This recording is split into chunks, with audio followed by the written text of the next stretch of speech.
તો જેના ઉપર ફોન આવે એ ફોનના નંબર રાખજો અને મીડિયાના માધ્યમથી હું પોલીસવાળાને કહેવા માગું છું કે તમારું કામ કાયદો અને વ્યવસ્થા જાળવાનું છે, નિષ્પક્ષે ચૂંટણી કરાવવાનું છે. તમારી સામે કોઈ ફરિયાદ કરે તો એના એક્શન શું લેવા એ કામની જવાબદારી તમારી છે. કોઈ કોંગ્રેસના આગેવાનોના ફોન લઈ અને તમારે એનું કલેક્શન કરવાની જરૂર નથી અને ધાક ધમકી આપવાની જરૂર નથી. આ મારો ક્ષત્રિય અને આ સમાજને મારા મતદારો બેઠા 5-25 5-10-15 એફઆઈઆર થાય ને તો બાપુ તૈયારી રાખજો. એમાં આપણે કાંઈ ઓલું દવાનું નથી. અને એવા પોલીસવાળા ગામમાં આવીને કોઈ દાટી આપતા હોય ને તો એમને કહેજો કે આ તમારું આકાઓનું રાજી કાયમી રહેવાનું નથી. એ તમે 8મી તારીખ સુધી તમને સારી જગ્યાએ મૂકવા માટેની વાતો કરશે, તમને ફૂલાવશે, પણ નોકરી તમારે 58 વર્ષ કરવાની છે. અને 58 વર્ષ નોકરીનો પગાર એ તમે ભાજપનો પગાર નથી લેતા, તમે પ્રજાના પરસેવાનો પગાર લ્યો છો.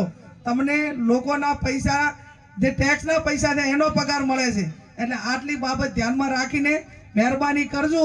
અને મેં કીધું એમ કે અમે ગાંધી વિચારધારાવાળા છે, કાયદો વ્યવસ્થાને માનીએ છીએ, બધાને સન્માન આપીએ છીએ, પણ છતાં તમે તો કાયદાને ઓવરટેક કરીને, નિયમોને ઓવરટેક કરીને ક્યાંક ને ક્યાંક કોઈને દબાવવા માટેના પ્રયત્નો કરશો તો પછી તમે જેવા છો એવા અમને થવામાં વાર લાગશે નહીં. એટલી વાત કહીને આપ સૌનો આભાર. જય હિન્દ, જય ભારત. પોલીસ એ પ્રજાની રક્ષક છે અને ગુજરાતની પોલીસની જ્યાં સુધી વાત કરીએ તો ગુજરાતની અંદર મારી બેન દીકરીઓ રાત્રે 1 વાગે પણ સ્કૂટી લઈને ઘરે એકલી જઈ શકે છે.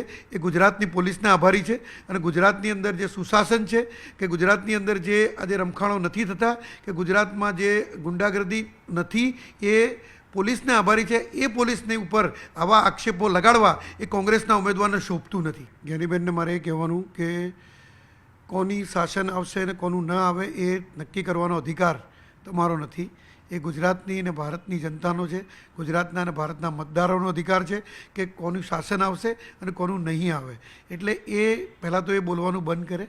બીજું, મને કોંગ્રેસના ઉમેદવારોની વાત પર દયા આવે છે કે કોંગ્રેસના ઉમેદવારો જોડે કોઈ મુદ્દા એવા નથી કે પોતે રિપોર્ટ કાર્ડ લઈને જઈ શકે કે અમે આ કાર્યો કર્યા હતા, કે અમારા સમયની અંદર આવા સત્કાર્યો થયા હતા, અમારા સમયની અંદર આવા વિકાસના કાર્યો થયા હતા. એવા કોઈ જ મુદ્દાઓ કોંગ્રેસના ઉમેદવારો પાસે નથી. કારણ કે કોંગ્રેસે કોઈ સારા એવા કાર્યો, ભ્રષ્ટાચાર સિવાય કશું કર્યું જ નથી, સારા કાર્યો કર્યા જ નથી કોંગ્રેસે.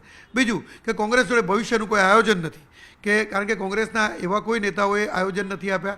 અને એમના નેતાઓએ જ્યારે આયોજન આપ્યા હોય તો એ ટાઈપના આયોજન આપે. આજે જેમ સામ પિત્રોડાએ કહ્યું એવી રીતે કે તમારી સંપત્તિની 55% મિલકત એ સરકાર જપ્ત કરી લેવી જોઈએ. આવા આયોજનો જ્યારે આપતા હોય તો આવા આયોજનો લઈ અને પ્રજામાં તો જ્ઞાનીબેન જઈ ન શકે.